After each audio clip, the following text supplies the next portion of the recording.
a dar cuenta que ya hemos usado probabilidad cuando hemos visto estadística, la frecuencia relativa.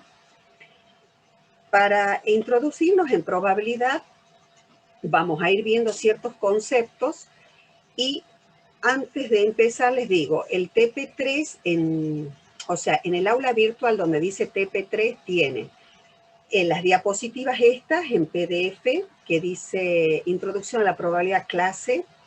Tienen unos apuntes de probabilidad, tienen unos apuntes adicional sobre este tema, tienen el TP3. El TP3 va a durar 2 semanas, es esta semana y la próxima. O sea que hoy solo vamos a ver la teoría para, digamos, la primera mitad del práctico. Para la segunda mitad la vamos a ver la semana próxima.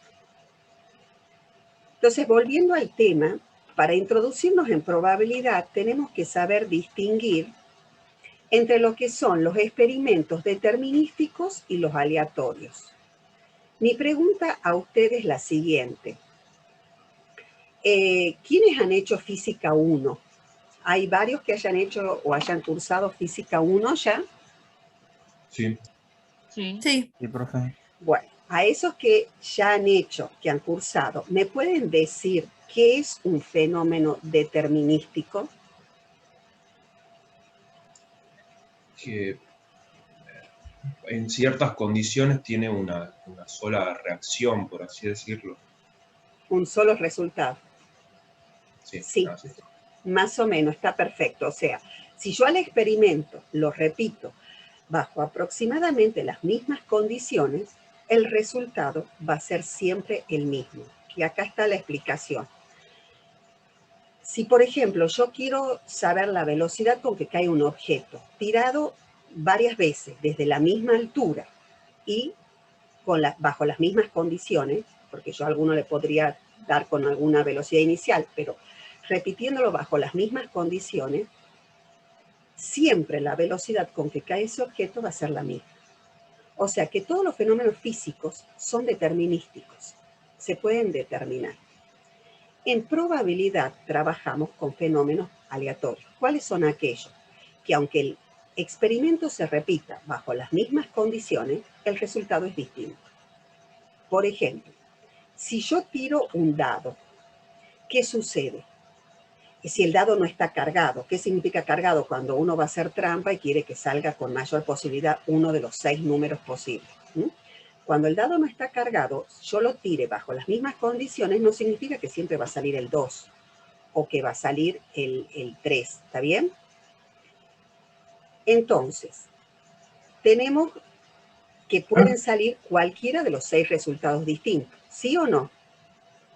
¿Qué es lo que necesitas? ¿Quién quiere consultar? Le quería hacer una consulta. Para grabar la clase me solicitan que usted lo autorice desde su cuenta. No puedo, ¿eh? No hay manera de autorizar.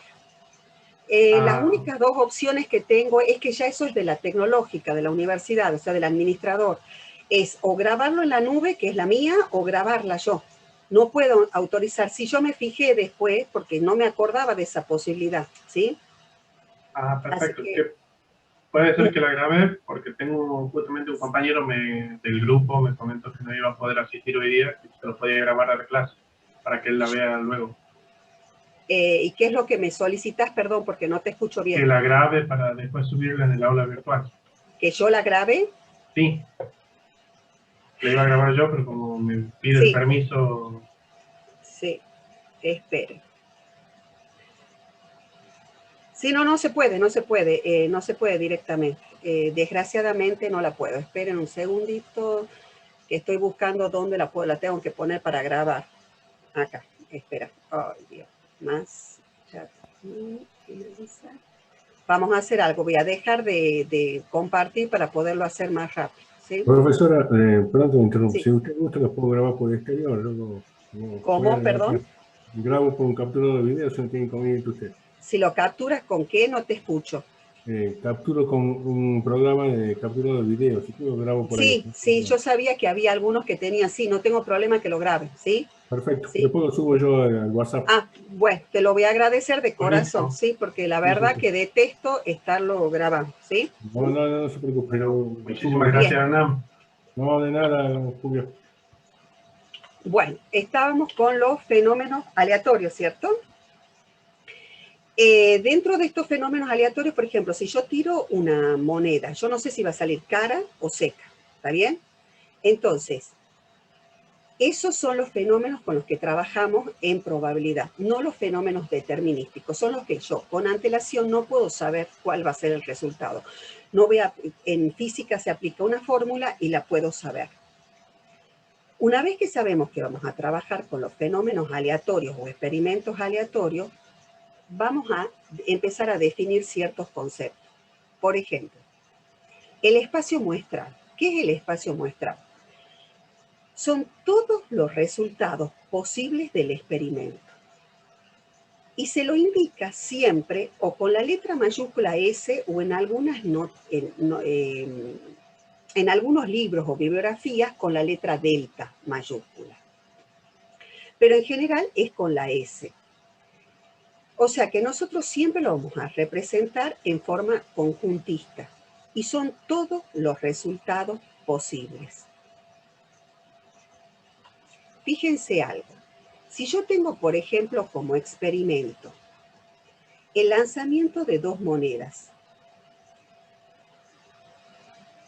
Si es el lanzamiento de dos monedas, y yo lo voy a expresar como conjunto S, ¿cómo van a ser los resultados? Si son dos monedas, son pares ordenados. Cada resultado va a ser un par ordenado.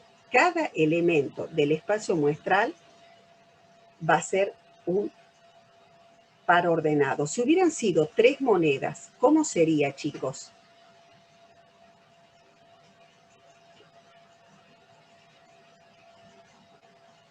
¿Cómo piensan que sería cada elemento si fuera tres monedas que hubiera tirado? Tres valores por una intervalo. terna.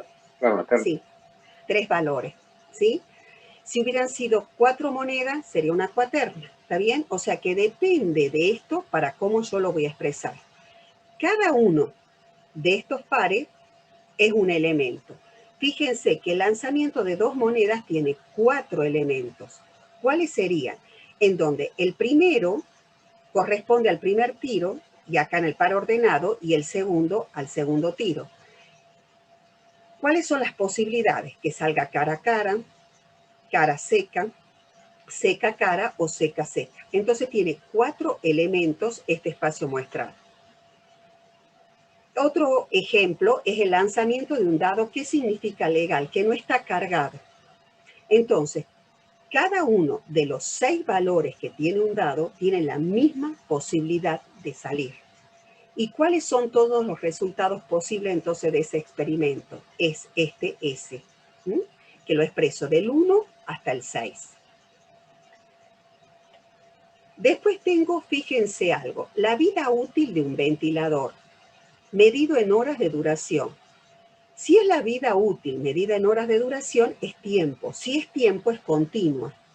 ¿Y cómo expreso? Como yo no sé si lo prendo al ventilador y no funciona, o puede funcionar durante 3 años, medidas en horas, es un número muy grande, entonces, ¿cómo lo expreso? Como t, que es la variable tiempo, tal que t pertenece a los reales, porque el tiempo es una variable real, y t es mayor o igual que 0. Lo expreso de esta manera porque es una variable continua. Si ahora, por ejemplo, tuviera el número de partículas que emite un elemento radiactivo en un tiempo predeterminado. Si es número de partículas discreto, porque es 1, 2, no hay 2 partículas y media. Ahora, yo no sé cuántas partículas son. Puede ser 1.000.000 de partículas. Entonces, ¿cómo lo expreso? 0, porque puede ser que no haya ninguna partícula emitida.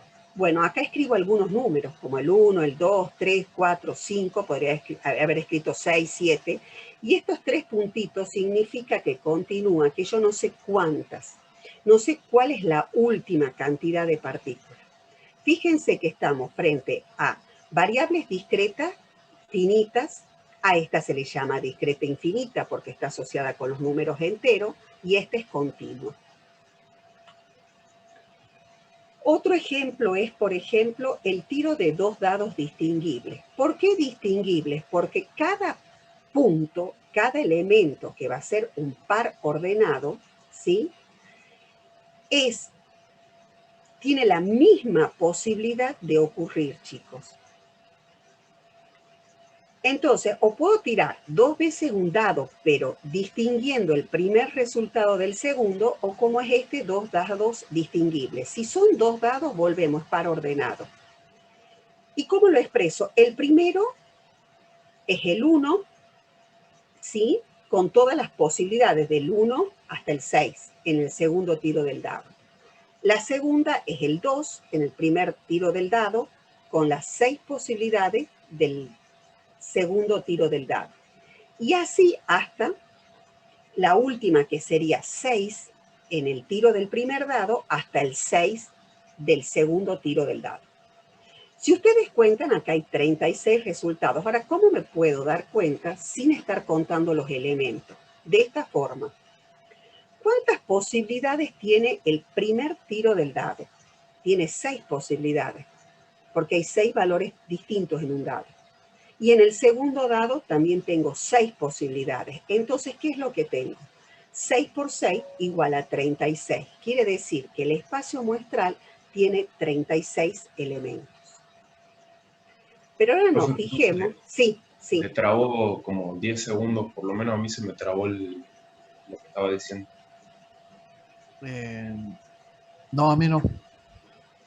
¿Qué es lo que no escuchaste?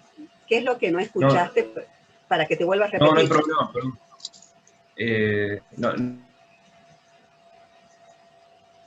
Hola.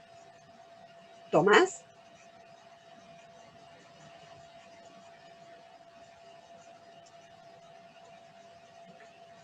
Continúo hasta que veamos qué es lo que pasa. Bueno, en la segunda, fíjense en este ejemplo. Dice sacar 2 cartas en forma sucesiva de una baraja de 52. Dice sin reposición. Podría haber dicho sin reemplazo, sin sustitución. Son sinónimos. ¿Qué significa? Que yo saco una carta, la miro y no la vuelvo a colocar en la baraja. Entonces, al sacar una carta, mirarla y dejarla fuera, en la baraja me quedan 51 cartas. Eso significa sin reposición. ¿Qué tipo de cartas son estas? Son las que son trébol, pica, diamante y corazones. Ahora, tienen la reina, el rey, pero lo vamos a considerar del 1 al 13, porque son 13 por cada palo. Entonces, para ser más prácticos, lo vamos a considerar del 1 al 13. Del 1 del trébol al 13 de trébol, de 1 de corazones al 13 de corazón. Yo saco 2 cartas. Si saco 2 cartas, quiere decir que cada elemento del espacio muestral es un par ordenado. Fíjense todas las posibilidades que puedo tener. Puedo tener 1 de trébol hasta el 13 de trébol. Podría tener el 2 de trébol con el 1 de trébol, 3 hasta el 13 de trébol. Así sería desde el 13 de trébol hasta considerar el 12 de trébol, todas esas posibilidades. Lo mismo con el diamante, lo mismo con pica y lo mismo con corazón. O sea que no puedo escribir todos los elementos. Escribo algunos elementos del espacio muestral e indico que este espacio muestral tiene mucho más elementos. De esta manera. O escribiendo todos estos puntitos o 3 puntitos nada más, como diciendo, bueno, continúa. ¿Cómo puedo saber la cantidad de elementos que tiene este espacio muestral? ¿Cuántas posibilidades tengo de extraer la primera carta si la baraja tiene 52? Son 52 posibilidades. Como es sin reposición, significa que para la segunda carta me queda una posibilidad menos, es decir, 51 posibilidades. Entonces, por eso el número de elementos es 52 por 51. Quiere decir que la cantidad de elementos que tiene este espacio muestral es 2652. Y más vale que no los voy a escribir a los 2652 posibilidades. Entonces, por eso lo expreso como pares ordenados a algunos elementos e indico que hay más elementos con los puntitos. Entonces, vemos con los ejemplos que ya hemos visto que el espacio muestral puede ser discreto y al ser discreto puede ser finito o infinito o el espacio muestral puede ser continuo. Una vez que tengo determinado el espacio muestral, voy a conocer lo que es un suceso o evento. El suceso o evento es lo que yo busco que ocurra. Es lo que yo voy a calcular. Siempre voy a calcular la probabilidad. Dado un experimento, voy a definir un suceso y voy a calcular la probabilidad de ese suceso. Es lo que yo quiero saber si va a ocurrir, no va a ocurrir o qué posibilidades hay de que ocurra. El suceso o evento es un subconjunto del espacio muestral. Y si al espacio muestral lo trabajamos como conjunto, quiere decir que a los sucesos también son conjuntos. Y lo vamos a indicar con las letras mayúsculas A, B, C, D. Y vamos a ver algunos ejemplos. Si el experimento es el lanzamiento de un dado, quiere decir que su espacio muestral va del 1 al 6. Y definimos los siguientes sucesos o eventos. El suceso A como los números pares en el tiro del dado. Entonces, ¿qué elementos va a tener A?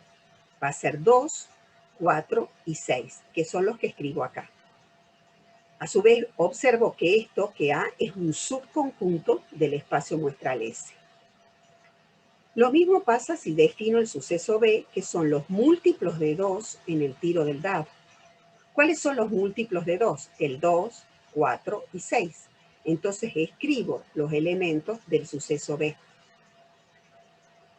El suceso C lo definimos como los impares mayores de 1 en el lanzamiento del dado.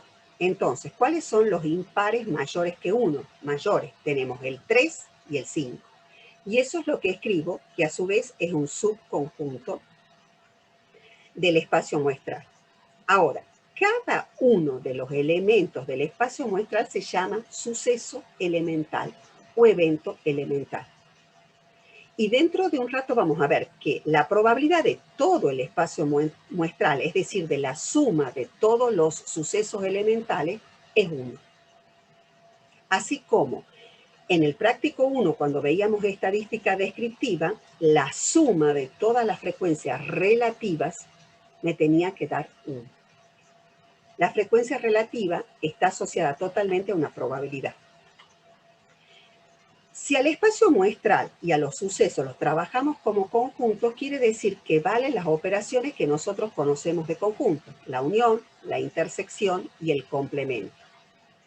La unión de dos sucesos son todos los elementos de A y los elementos de B, y una sola vez se escriben los que están en común, no se los repite. La intersección de dos sucesos son los elementos comunes que tengan los dos sucesos. Y el complemento de un suceso son todos los elementos del espacio muestral que no pertenecen al suceso A. Y acá lo tenemos con gráfica. La intersección son los elementos comunes. La unión son todos los elementos de A y B, pero los comunes se los escribe una sola vez. Y el complemento de A son todos los del espacio muestral sin considerar los elementos de A. Si ustedes observan, acá está escrito el espacio muestral con la letra delta en vez de S. Es la otra forma de notación de expresar el espacio muestral. Veamos un ejemplo para las operaciones de conjunto. Si tenemos el experimento lanzamiento de un dado, donde el espacio muestral, entonces quiere decir que va del 1 al 6. Y sean los eventos A, números pares en el tiro del dado, o sea que es 2, 4, 6. Y el suceso B, números mayores a 3 en el tiro del dado, o sea que es 4, 5 y 6. Si definimos la unión, ¿qué sería la unión? Son todos los elementos de A y todos los elementos de B. Los que sean comunes se los expresa una sola vez. O sea que iría el 2, 4, 5 y 6. El 4 y 6 que son comunes, una sola vez se los escribo. La intersección son los comunes. Los comunes que tengo en ambos conjuntos es el 4 y el 6. Y el complemento de A son todos los elementos del espacio muestral que no estén en A.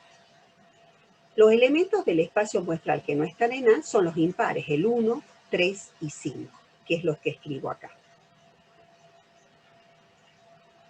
Estas operaciones nos van a servir para hacer cálculos de probabilidad. Ahora, ¿a qué llamamos sucesos o eventos mutuamente excluyentes? Son aquellos que no tienen elementos comunes, que su intersección es cero, no tienen ningún elemento en común. Este es un concepto muy importante para determinados cálculos más adelante. Y los sucesos o eventos independientes son aquellos que si yo tengo dos sucesos A y B, es cuando el suceso A no influye en que ocurra el B y el B no influye para que ocurra el A. Si tiro dos dados, el tiro de un dado no influye en el tiro del otro dado. Son independientes. Cuando sucede que son independientes, matemáticamente se cumple que la probabilidad de la intersección de los dos sucesos es el producto de las probabilidades. Solo cuando son independientes. Tengo que estar seguro de que son independientes o que lo afirmen. Me digan, no, estos sí son independientes. Porque hay pruebas de que se ha demostrado de que hay independencia. Entonces yo ahí sí puedo usar la probabilidad de la intersección, que es igual al producto de las probabilidades. Si no, no se cumple. Esto no se cumple jamás si no está esta condición. Porque a veces presuponen y hacen esto y está mal. Con todos estos conceptos anteriores vamos a ir a la definición clásica de probabilidad. ¿Qué es la definición clásica de probabilidad? Yo tengo un experimento que tiene asociado un espacio muestral y defino un suceso, que es lo que yo quiero. La probabilidad de ese suceso van a ser la división, el cociente, que es lo que yo tengo acá, que es el número de resultados favorables, es decir, el número de resultados del suceso A, sobre el número de resultados posibles, que son todos los elementos del espacio muestral. Ahora, cada uno de los elementos del espacio muestral tiene que ser igualmente probable de que ocurra, tiene que tener la misma posibilidad de salir para yo poder aplicar esta definición. Si supongamos tuviéramos un dado cargado, no puedo aplicar esto. Para calcular la probabilidad, supongamos de que salga el 2. No puedo. ¿Por qué? Porque hay un número que tiene más posibilidades de salir, por lo que el dato está cargado. Entonces, eso es fundamental. Todos los elementos del espacio muestral tienen que tener la misma posibilidad de ocurrencia. Veamos un ejemplo. Si yo tengo el lanzamiento de un dado, recordemos que el espacio muestral asociado a ese experimento era del 1 al 6. Y se define el suceso A como el número par en el lanzamiento del dado. ¿Cuáles serían los elementos de A? Serían el 2, 4 y 6. Yo quiero la probabilidad de que salga un número par en el dado, porque la probabilidad de A es eso. ¿Cuál es la posibilidad de que salga un número par en el lanzamiento del dado? Como sé que todos los números son igualmente probables, entonces aplico esta fórmula. ¿Qué sería el número de resultados favorables? ¿Cuántos números pares tengo en el lanzamiento del dado? Tengo el 2, el 4 y el 6. Es decir, que tengo 3. 3 resultados favorables, y es lo que escribo acá en el numerador, sobre el número de resultados posibles. El número de resultados posibles son la cantidad total de elementos del espacio muestral. ¿Cuántos tengo acá? 6. Entonces tengo la división, que es 3 sobre 6. Un medio, es decir, que hay un 50% de probabilidad de que salga un número par cuando yo tiro un dado. ¿Hasta acá preguntas o no? ¿Vamos entendiendo todo? Sí, profe. Sí. Sí, profe. Sí, profe. Hasta acá está la definición clásica, chicos. Ahora vamos a ir a la axiomática de probabilidad. La definición axiomática, de nuevo, tengo que tener un experimento. Asociado a ese experimento están todos los resultados posibles, que es el espacio muestral, y se definen dos sucesos A y B. Ahora, la probabilidad de uno de los sucesos siempre es un número real que cumple con 3 axiomas siguientes. El primer axioma es que la probabilidad de todo el espacio muestral, es decir, de la suma de todos los elementos, da 1. Y es lo que yo les decía. Recuerden que la frecuencia relativa, la suma de las frecuencias relativas debía dar 1. Si no les daba 1, yo decía, algo les está quedando en el camino. Entonces, eso es fundamental. La probabilidad de todo el espacio muestral es 1. El segundo axioma me dice que la probabilidad de un suceso siempre es un número entre 0 y 1. No es 2, no es 3,5, no es 1,8. Es entre 0 y 1.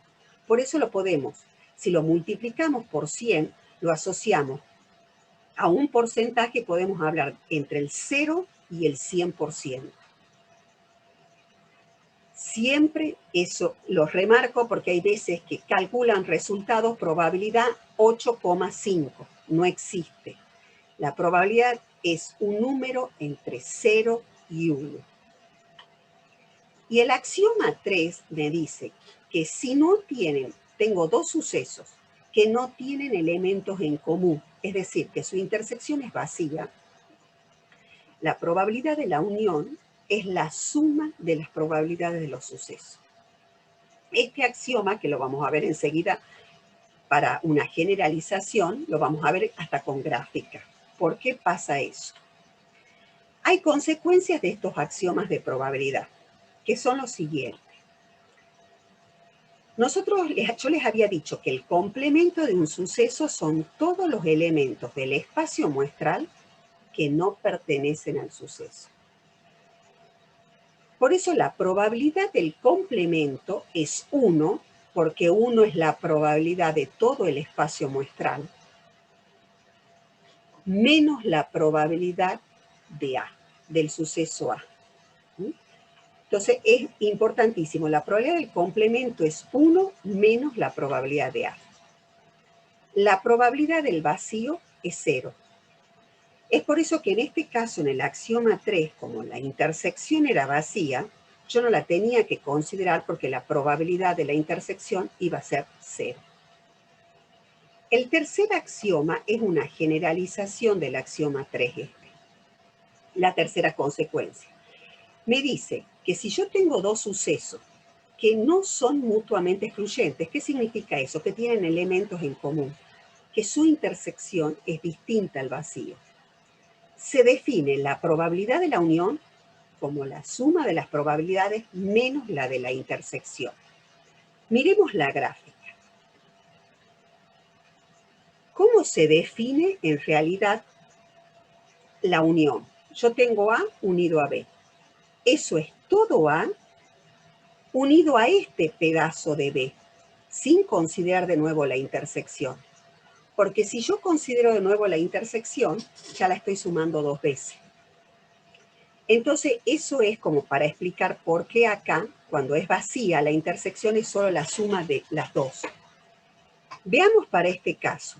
Si yo tengo todo A, fíjense que está la intersección común. La junto con todo B, vuelvo a ponerla la intersección común. O sea que estoy 2 veces considerándola. Es por eso que en la fórmula general se la resta a la intersección.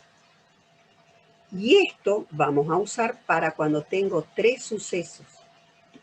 Cuando tengo 3 sucesos, la probabilidad de la unión es la suma de las probabilidades de los 3 sucesos menos las probabilidades de las intersecciones comunes cada 2 sucesos.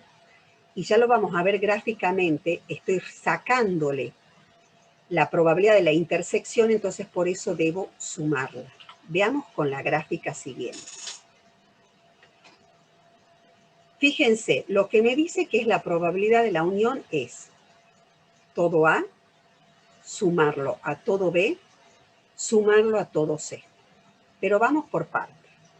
Cuando yo considero todo A y lo junto con todo B, estoy considerando 2 veces esta intersección. Por lo tanto, resto la intersección de A con B. Pero al restar la intersección A con B, estoy restando esta, la común a los 3. Cuando yo considero A con C, tengo que restar la intersección común a ellos, porque la estoy poniendo 2 veces. Cuando estoy restando esta intersección, vuelvo a restar la común a los 3. Cuando considero C con B, debo restar la intersección común. Al restar la intersección común, vuelvo a restar la común a los 3. Resto 3 veces la común a los 3. Entonces quedo sin la común. Por eso es que se la debe sumar. ¿Sí? En general vamos a trabajar con 2, pero esta es para que entiendan por qué es así la fórmula con 3. ¿Dudas hasta acá? No. Al menos yo por el momento no tengo dudas. Bien. Ya habíamos visto esto intuitivamente, el principio de multiplicación, cuando vimos las 2 cartas, cuando veíamos los números de elementos del espacio muestral. Pero para que quede bien y podamos usarlo para el cálculo de probabilidad. ¿Qué significa el principio de multiplicación? Que cuando a un suceso yo lo puedo realizar de una manera y de otra, la puedo realizar del producto de las 2. Si la puedo realizar de n maneras y después de n maneras, entonces la puedo realizar de m por n maneras. Les digo las de las 2 cartas que los habíamos sacado. Yo saco 2 cartas sin reemplazo. La primera carta eran 52 maneras posibles de elegir. La segunda carta son 51 maneras posibles de elegirla. Entonces, ¿cómo puedo realizarlo? Como 52 por 51 maneras. O sea que ya lo habíamos visto al principio de multiplicación, solo que ahora le estamos dando nombre. Y vamos a ver unos ejemplos para que nos quede más claro. Miren el primer ejemplo, dice, 2 viajeros llegan a una ciudad en la que hay 3 hoteles. ¿De cuántas maneras pueden hospedarse si cada uno debe estar en un hotel diferente? El primer viajero, ¿cuántos hoteles tiene para elegir? 3. Pero el segundo ya no puede ir a donde está el primer viajero. Le quedan 2 posibilidades. Entonces, por eso, tenemos 3 por 2, 6 posibilidades de realizar este suceso. Ahora fíjense el segundo ejemplo. Dice, si se lanza un dado 4 veces. La primera pregunta antes de ver esto. Si yo escribiera el espacio muestral, ¿cómo lo escribiría? ¿Con pares ordenados o qué? Si el dado se larga 4 veces, se lo lanza. ¿Cómo estaría ¿Una formado? cuaterna? Con una cuaterna. Cada elemento sería una cuaterna. ¿Está? Fíjense, para el lanzamiento del primer dado, ¿cuántas posibilidades tengo? 6. Para el segundo tengo 6. Para el tercero tengo 6. Y para el cuarto tengo 6. O sea que ¿cuántas posibilidades tengo? 6 a la cuarta. Quiere decir que hay 1296 resultados. Y esto lo vamos a tener en cuenta al principio de multiplicación para el cálculo de las probabilidades. Y ahora lo vamos a ver con un ejemplo, utilizando el principio de multiplicación. Fíjense lo que dice el ejemplo. Una urna, y este es similar a uno que tienen en el práctico. Una urna contiene 3 bolas rojas y 7 blancas. Se extraen 2 bolas al azar. Hallar la probabilidad que la primera sea roja y la segunda blanca. Lo primero que les digo, chicos, acá me están diciendo primera roja, segunda blanca. Me están dando un orden. Cuando hay un orden, hay una manera de resolverlo, ¿sí? Después vamos a ver qué pasa si no me dan orden. Acá me están diciendo, yo quiero que la primera sea roja, roja o roja y la segunda blanca. ¿Qué posibilidad, qué probabilidad hay de que ocurra? ¿Sí? Entonces, acá es orden. Lo segundo, me dan 2 apartados. El apartado A es con reemplazamiento. ¿Qué significa eso? Que yo saco una bola, la miro a ver si es roja o blanca y la vuelvo a colocar en la urna. Podríamos haberlo puesto con sustitución. Es la otra forma en que lo pueden ver, ¿sí? Entonces, con reemplazamiento o con sustitución. Si yo tengo, ¿cuántas bolas tengo en total? Tengo 3 rojas y 7 blancas. O sea que tengo en la urna 10 bolas. Si es con reemplazamiento, yo miro, tengo 10 posibilidades, la vuelvo a colocar en la urna. Al sacar la segunda bola, tengo 10 posibilidades. Distinto es a sin reemplazamiento. Saco la primera bola, la miro y la dejo fuera. Entonces ya en la urna me quedan 9 bolas, 9 posibilidades. Se reduce una. Como saco 2 bolas, voy a aplicar el principio de multiplicación. Va a haber el producto de 2 factores. El primer factor va a ser la probabilidad de la primera bola por la probabilidad de la segunda bola. Aplicando la fórmula que ya sabemos. Resultados favorables sobre resultados posibles. Si me pide que la primera sea roja, ¿cuántas rojas tengo? 3.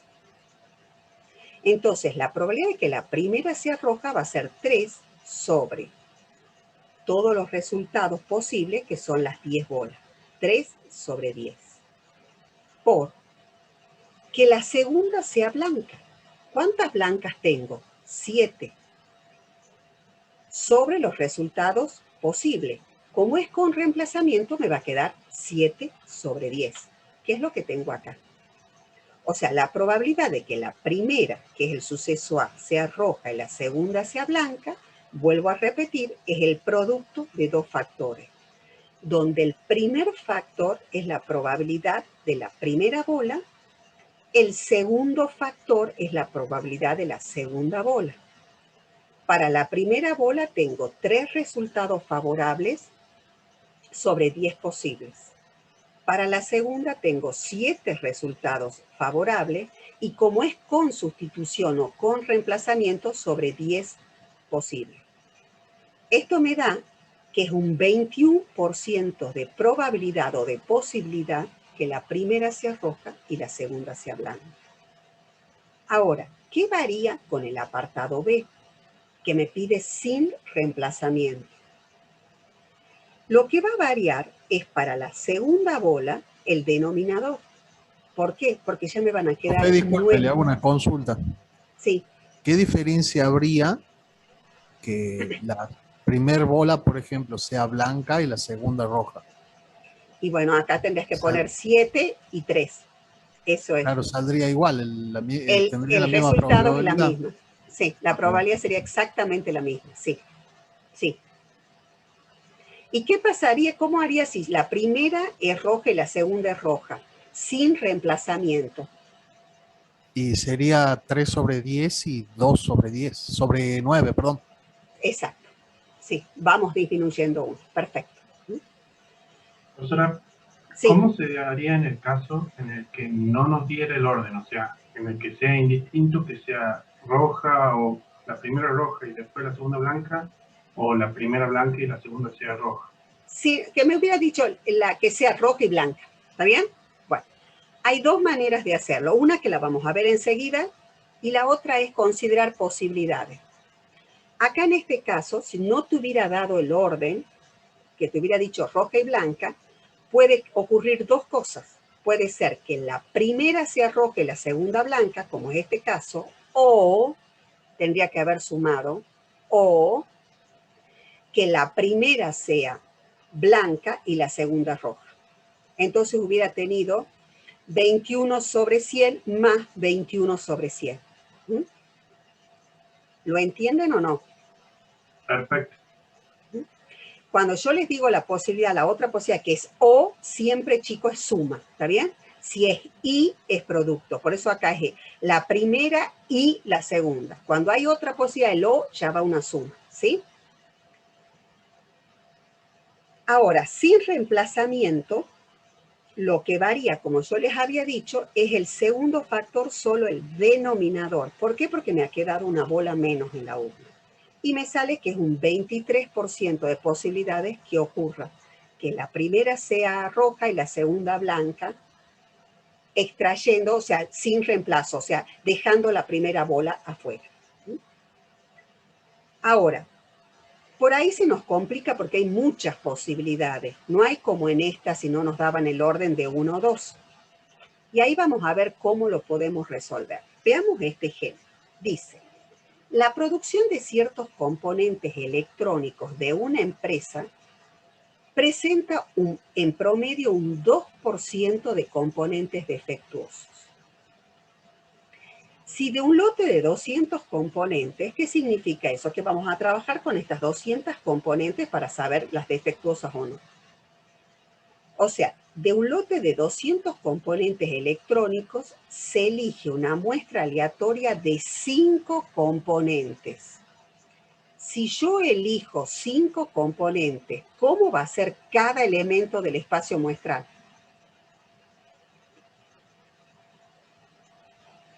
¿Qué les parece si son 5 componentes?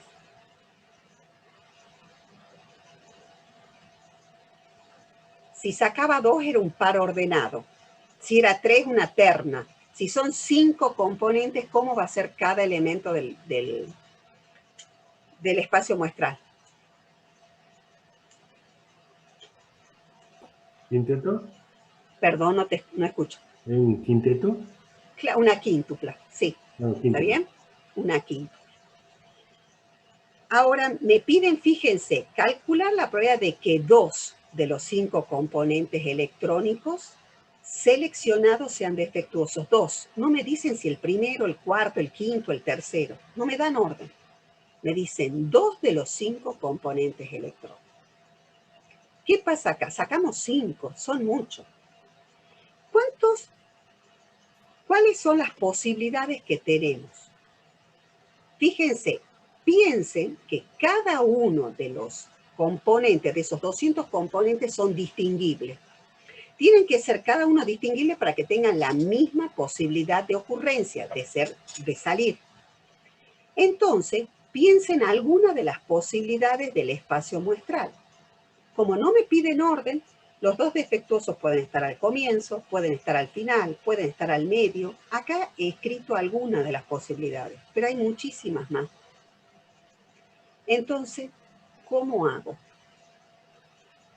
Cuando no me piden orden y es sin reemplazo, porque cuando me dice aleatoria 5 componentes, o lo saco a los 5, o lo saco uno por uno, pero sin colocarlo en el lote.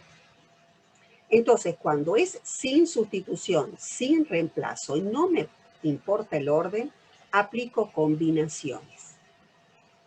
Sigo la misma definición de la probabilidad, resultado favorable sobre posible, pero con combinación. Recuerden que las combinaciones de m tomadas de a n es m factorial sobre n factorial por m menos n factorial. No me tiene que interesar el orden y tiene que ser sin sustitución. Volvamos al problema. Fíjense, me daban 200 componentes y dice que el 2% de los componentes son defectuosos. El 1% de 200 es 2. El 2% es 4. Quiere decir que de estos 200 componentes hay 4 defectuosos. Lo saqué de acá porque me está dando el porcentaje. ¿Está? 4 componentes son defectuosos. Si yo tengo un total de 200, quiere decir que 196 son no defectuosos. A mí me piden que 2 de los componentes sean defectuosos. ¿Cuál es esa posibilidad o probabilidad? Bueno, como no me piden el orden, es sin sustitución, lo aplico con combinatoria. Resultados favorables sobre resultados posibles. ¿Cuántos defectuosos tengo? 4. ¿Cuántos defectuosos me pide el suceso? 2. Entonces tomo 4 tomadas de a 2, las combinaciones. Pero yo saco 5 componentes. Si 2 son defectuosos, quiere decir que los otros 3 no tienen que ser defectuosos. ¿Cuántos no defectuosos tengo? 196. Entonces van a ser combinaciones de 196 tomadas de a 3. Consejo. Fíjense la parte de abajo de estas combinaciones. 2 más 3, 5. ¿Cuántos componentes saco? 5. Si hubiera sacado 7 componentes, la suma de estos dos números tiene que dar 7. Es la manera de saber que no estoy metiendo la pata. ¿Mm? Lo de acá abajo significa todo lo que yo extraigo, que en este caso son 5 componentes. Estos son los resultados favorables, los que hay en el numerador. Y en el denominador son los posibles. ¿Cuántos tengo? Tengo 200 componentes. ¿Y cuántas saqué? 5. Entonces, por eso son 200 tomadas de a 5. ¿Y qué sale? Una probabilidad súper chiquita, que hay casi un 3% de posibilidad de que sean 2 componentes de esos 5 no defectuosos. ¿Hay alguna duda? Porque hasta acá llegamos, chicos. Hasta acá es la teoría de la primera parte del TP3. Si puede volver a explicar de dónde salen los datos, o sea, sí se entiende la suma, que por ejemplo 4, 196, 200 y 2, 3, 5, pero de acuerdo a la fórmula de recién de los factoriales, creo que la de M y N de la diapositiva acá M anterior. sería, acá M es 4, ¿está bien? Y N es 2. No sé si a eso te referís. Sí, o sea, M sería entonces el porcentaje de... No, M sería el número total que vos sabés en este caso de defectuoso, el 2%, ¿está bien? Que son 4, pero son 4, vos pones el 4, no el 2, ¿está bien? Es el número de componentes. Sí. ¿Sí? Vos sabés que por ese 2%, ¿cómo lo sacaste? De este 2% de 200 es 4. M es 4. El total de componentes defectuosas que vos tenés de estos 200 es 4. A vos el suceso te pide 2. Entonces el total que tenés de componentes defectuosos es 4 y vos querés saber cuánto es 2. Por eso tomás 4 tomadas de a 2. Te quedan 3 componentes de las 5. Entonces vos sabés que las otras 3 componentes tienen que ser no defectuosas. ¿Cuántas no defectuosas de las 200 tenés? Ya tenés este dato, 196. Entonces tomás 196 tomadas de a 3. A ver, supongamos que tengamos 4 bolas rojas y 196 bolas blancas, ¿está bien? Claro, sería entonces la probabilidad de o sea, de los defectuosos sacados en los 5 por la probabilidad de los defectuosos sacados en los 5. Perdón, los no defectuosos sacados en los 5, arriba. Exactamente, sí. Bien. Sí, Bien, ahora porque sí. bien, ahora sí, porque tu muestra es 5 componentes. Entonces la suma de acá abajo tiene que ser de acuerdo a lo que vos has sacado. ¿Está bien? Sí, profe, sí, lo entendí ahora. ¿Alguna otra duda?